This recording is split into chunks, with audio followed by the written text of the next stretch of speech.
First task is to sew the 3 panels for the back together. We have 2 for the upper and 1 for the lower. When I cut all this out, I did bother to pattern match this piece, and it turns out that's something I didn't really need to do quite as well as I have there, because I will be modifying the pattern a little bit. I have an extra strip of the fabric I cut out so that I can continue that pattern all the way to the bottom. I had no way of pattern matching this bottom panel here because of the fabric I'd got. I didn't have a section big enough with the right pattern on it. This will be the panel that runs down the back. It's got the pattern on it, and I was having a bit of a think how to best attach this. I didn't leave a lot of seam allowance when I cut this out, partly because I didn't have it to play with.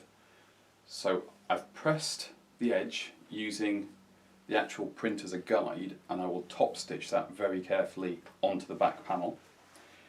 At the bottom, I've used that pocket that I ended up not doing on the front, and that gave me enough material to line this. So I've sewn along the press line on here, and now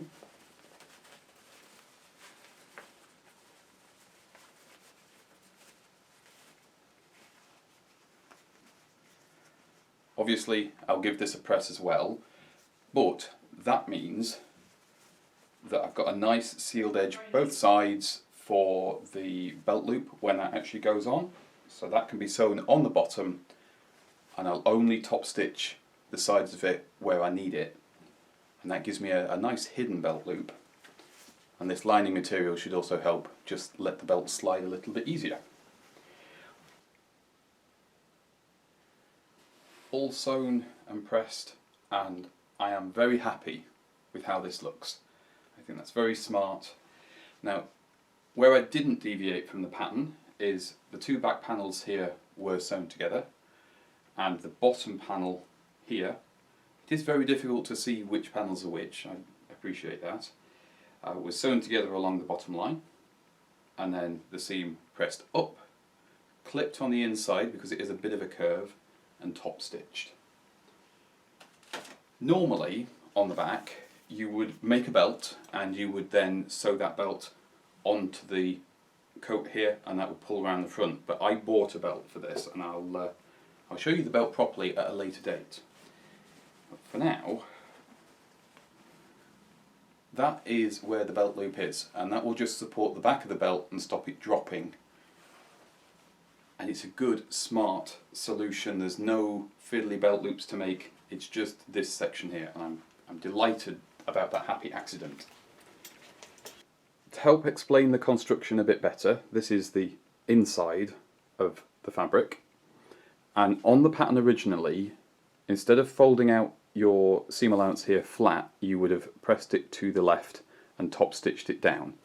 Because I've got that panel on the outside, I don't need to do that. And you can see I've sewn the 2 lines down here to where the belt loop is, and we've just gone across and back up. Same at the bottom. Because we put that lining piece in, there's no need to stitch any of this area or do anything fiddly. The other thing of note is the reason that you clip a curve, even a shallow one like this. Can you see how the cuts there get wider towards the raw edge of the fabric? That just allows the seam allowance to move out the way so you can press it flat. And then the top stitch holds all of that in place and makes sure everything stays nice and smooth when the jacket's on. It's little bits like this that make the difference between something looking homemade and something looking a bit more professional, even if you're less than perfect in your work. Now the back panel is all nicely sewn together and finished, ready for the next stage, it's time to put the vents in. I've opted to just use the lining fabric plain.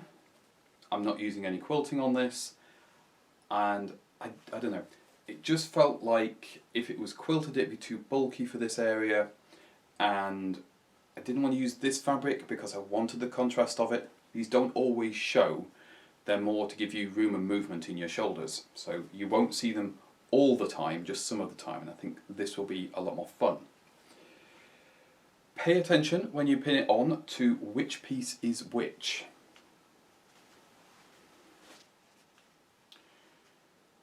The reason being, you have a skinny one with the interfacing and a chunkier one that doesn't have any interfacing on it.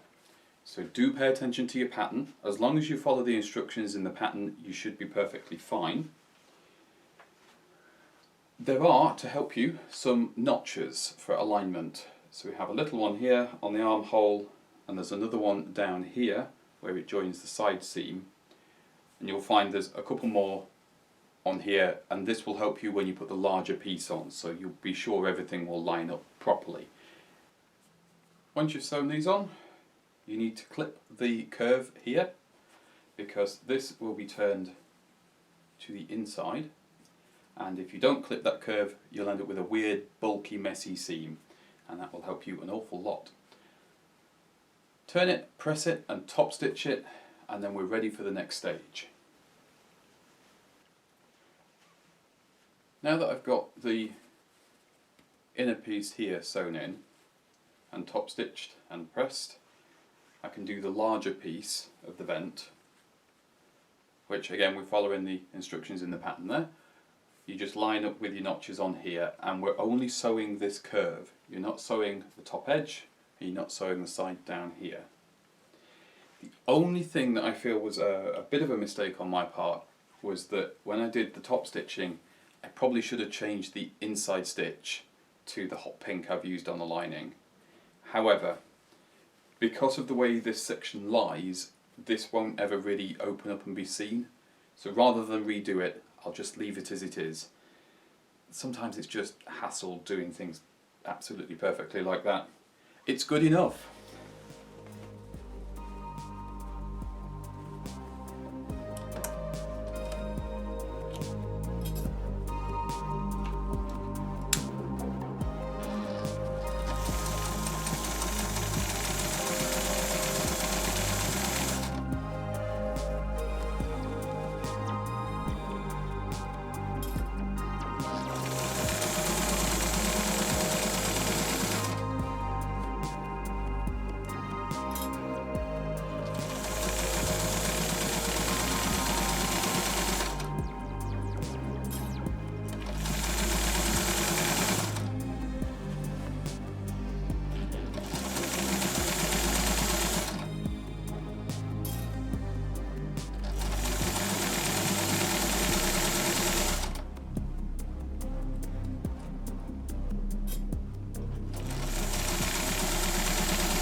Everything all nicely pressed, nice and smooth on the finish, top stitched.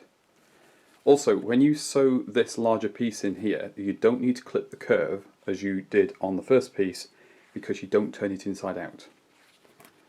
It just, you sew it as so,